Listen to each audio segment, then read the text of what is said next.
नमस्कार दोस्तों, मैं राजकुमार मौर्य। उत्तर प्रदेश में 2027 में विधानसभा का चुनाव है। समाजवादी पार्टी ने 2027 के विधानसभा चुनाव के लिए अपनी तैयारी तेज कर दी है। आज की इस वीडियो में आपसे बात करने वाले हैं, आपको बताने वाले हैं कि समाजवादी पार्टी केशव प्रसाद मौर्य के खिलाफ 2027 में किसे विधानसभा का टिकट देगी। वैसे तो वर्तमान में सिराथू की विधायक हैं पल्लवी पटेल जी, लेकिन पल्लवी पटेल जी समाजवादी पार्टी से लड़ेंगी कि नहीं, इस पर अभी संदेह है। और लड़ेंगी भी तो उनके खिलाफ एंटी इनकम्बेंसी भी है। अगर समाजवादी पार्टी के साथ लड़ेंगे तो समाजवादी पार्टी उनको दूसरी सीट पर लड़ा सकती है। लेकिन अभी जो संकेत मिल रहे हैं, पल्लवी पटेल बीजेपी के साथ भी जा सकती हैं। हो सकता है समाजवादी पार्टी के राष्ट्रीय अध्यक्ष अखिलेश यादव पहले ही भाग गए हों और पल्लवी पटेल को चुनाव ना लड़ाएं। तो दोस्तों, जाहिर सी बात है, केशव प्रसाद मौर्य उत्तर प्रदेश के उप मुख्यमंत्री हैं, ताकतवर व्यक्ति कहे जाते हैं। लेकिन लोग इनको स्टूल मंत्री के नाम से इसलिए पुकारते हैं क्योंकि बीजेपी की सरकार में कहीं ना कहीं इनको स्टूल पर जो बैठाया गया था, इसके लिए इनको स्टूल मंत्री कहा जाता है। हालांकि मैं नहीं कह रहा हूं, हमारा कहने का उद्देश्य किसी की भावना को आहत करना नहीं है। तो मैं आपको बताना चाहता हूं, सिराथू में 2012 में विधायक बने थे और 2012 के बाद दोस्तों 2014 में मोदी जी की लहर चली, फूलपुर से लोकसभा के सांसद चुन लिए गए। उत्तर प्रदेश में 2017 में विधानसभा का चुनाव होना था।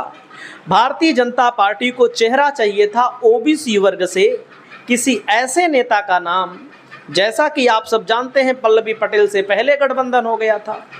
गैर यादव को तो प्रदेश अध्यक्ष बनाया गया। उस समय कहा गया कि केशव प्रसाद मौर्य अब की बार मुख्यमंत्री बनेंगे, इनको मुख्यमंत्री बनाया जाएगा। हालांकि जब सरकार बन गई तो योगी जी हेलीकॉप्टर से काला काला चश्मा लगाकर आ गए और केशव प्रसाद मौर्य जी की उम्मीदों पर पानी फिर गया। और जब 2022 का चुनाव आया तो केशव प्रसाद मौर्य जी सिराथू से लड़े, लेकिन सिराथू में इनको पल्लवी पटेल ने चुनाव हरा दिया। हालांकि पल्लवी पटेल सपा की विधायक हैं, लेकिन समाजवादी पार्टी के गठबंधन से चुनाव लड़ेंगी या समाजवादी पार्टी से लड़ेंगी, इस पर अभी संदेह है। आप मान लीजिएगा 90% मान लीजिएगा कि समाजवादी पार्टी से नहीं लड़ेंगी। अब मैं आपको बताने वाला हूं, पल्लवी पटेल अब नहीं लड़ेंगी तो भाई पल्लवी पटेल नहीं लड़ेंगी, लेकिन केशव प्रसाद मौर्य तो लड़ेंगे चुनाव विधानसभा का। नहीं लड़ेंगे तो मुख्यमंत्री पद के लिए कैसे दावेदार रहेंगे।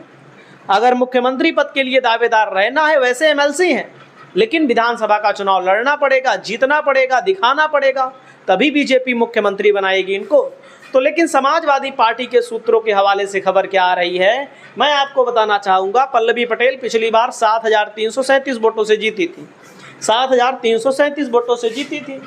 केशव प्रसाद मौर्य को 98,941 वोट, पल्लवी पटेल को 1,06,276 वोट मिला। यहाँ पर मुनसब अली को लास्ट टाइम में बीएसपी ने खेल करने की कोशिश की, लेकिन बीएसपी का खेल नाकाम हो गया। बीएसपी ने पहले किसी और को टिकट दिया था, बाद में क्या हुआ, पहले किसी सवर्ण को टिकट दिया था, ब्राह्मण समाज के व्यक्ति को दिया था, फिर बीएसपी ने लास्ट टाइम में काट दिया। तो यहाँ पर शक किया जाने लगा कि बहुजन समाज पार्टी क्या बीजेपी के लिए काम कर रही है कि केशव प्रसाद मौर्य को चुनाव जिताने के लिए यहाँ पर मुस्लिम प्रत्याशी खड़ा कर दी। पहले यहाँ पर ब्राह्मण प्रत्याशी का टिकट कन्फर्म था, घोषित भी हो गया था, वो तैयारी भी कर रहा था। तो यहाँ पर बाद में मुनसब अली को लड़ाया गया, तब भी बीजेपी को कामयाबी नहीं मिली, बीएसपी को कामयाबी नहीं मिली। यहाँ पर 2022 के पहले 2017 में शीतला प्रसाद जीते थे 26,203 वोटों से, और यहाँ पर केशव प्रसाद मौर्य 2012 में जीते थे। तो दोस्तों, यहाँ पर एसपी इनसाइडर की ओर से खबर बताने वाले कहते हैं, कौशाम्बी जिले की 251 सिराथू विधानसभा सीट से समाजवादी पार्टी इस बार अपने मेहनती और सबसे मजबूत प्रत्याशी आनंद मोहन पटेल को प्रत्याशी बनाने जा रही है। और उस तरफ से जिसको आना हो, स्टूल मौर्य आए तो हराएंगे और संजय कुमार गुप्ता आएंगे तो जमानत नहीं बचा पाएंगे। आनंद मोहन पटेल को यहाँ से समाजवादी पार्टी चुनाव लड़ा सकती है, ऐसी खबर आ रही है।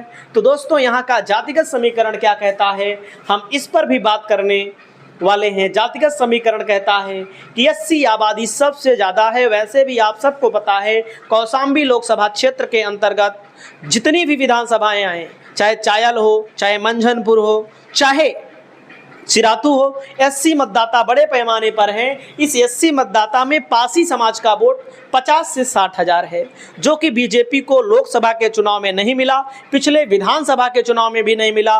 और इंद्रजीत सरोज इस इलाके के बड़े नेता माने जाते हैं। वैसे भी इस सरकार से लोग ऊब चुके हैं, डिप्टी सीएम हो या सीएम हो, इन सब से लोग उब चुके हैं, सरकार को बदलना चाहते हैं। दोस्तों मुस्लिम आबादी 60 हज़ार है, जो लगातार समाजवादी पार्टी के लिए वोट करती रही है। पटेल आबादी 50 हज़ार है, पटेल आएगा तो पटेल को ही वोट देंगे। केशव मौर्य लड़ेंगे तो मौर्य को ही वोट देंगे। ब्राह्मण बीजेपी का कोर वोटर है, यादव समाजवादी पार्टी का कोर वोटर है। पाल की आबादी यहाँ 20 हज़ार है। यहाँ पर पाल के तौर पर आपको याद होगा पूजा पाल को बीजेपी ने अपने साथ लाया है, लेकिन वही सिराथू का इलाका है, वही कौशाम्बी का इलाका है, जहां पर एक पाल लड़की के साथ गलत कार्य होता है। गलत कार्य करने वाले लोग छूट भी जाते हैं। उसके बाद जिसके जो बच्ची का पिता था, बच्ची के परिवार वालों को जेल में डाल दिया जाता है। यह भी आरोप है भारतीय जनता पार्टी का। बैस यहाँ पर 30 हज़ार हैं, बैश्यों की आबादी ज़्यादा है, बीजेपी के कोर वोटर हैं। धोबी 15 हज़ार हैं, अन्य जातियाँ 76 हज़ार हैं। यानी कि इस विधानसभा सीट पर भारतीय जनता पार्टी को, केशव प्रसाद मौर्य को, अखिलेश यादव आनंद मोहन सिंह पटेल के माध्यम से फंसाने जा रहे हैं। आपको क्या लगता है दोस्तों, आप लोग कमेंट करके बताइएगा। 2022 के चुनाव में मैं आपको बताना चाहूँगा, चायल, मंचनपुर, सिराथू, तीनों सीट समाजवादी पार्टी ने जीती थी। और मैं आपको बताना चाहूँगा 2024 का जब लोकसभा का चुनाव हुआ, केशव प्रसाद मौर्य बीजेपी के लिए वोट मांग रहे थे। केशव प्रसाद मौर्य बीजेपी के लिए वोट मांग रहे थे। पल्लवी पटेल अलग थी समाजवादी पार्टी से लोकसभा के चुनाव में। तब तीनों विधानसभा सीटों पर, तीनों की बात मैं कर रहा हूं, तीनों में, या कुंडा बाबागंज लोकसभा कौशाम्बी में आता है, 5 विधानसभा सीटों पर भारतीय जनता पार्टी हार गई थी, बुरी तरह से हार गई थी। तो आप समझ सकते हैं कि यहाँ पर बीजेपी के लिए चुनाव जीतना आसान नहीं है। नामुमकिन तो नहीं कह सकते, लेकिन आसान नहीं है। समाजवादी पार्टी ने जहां पर आनंद मोहन पटेल को उतारने का फैसला लिया है, आने वाले समय में ऐलान होते हुए आप देखेंगे भी, तो यहां पर जाहिर सी बात है लोकसभा में भी इर्द गिर्द की सीटों पर, सभी सीटों पर भाजपा चुनाव हार गई। आपकी क्या राय है दोस्तों, आप लोग कमेंट करके बताइएगा। आनंद मोहन कैसे प्रत्याशी हैं, इनके बारे में कमेंट करना ना भूलें।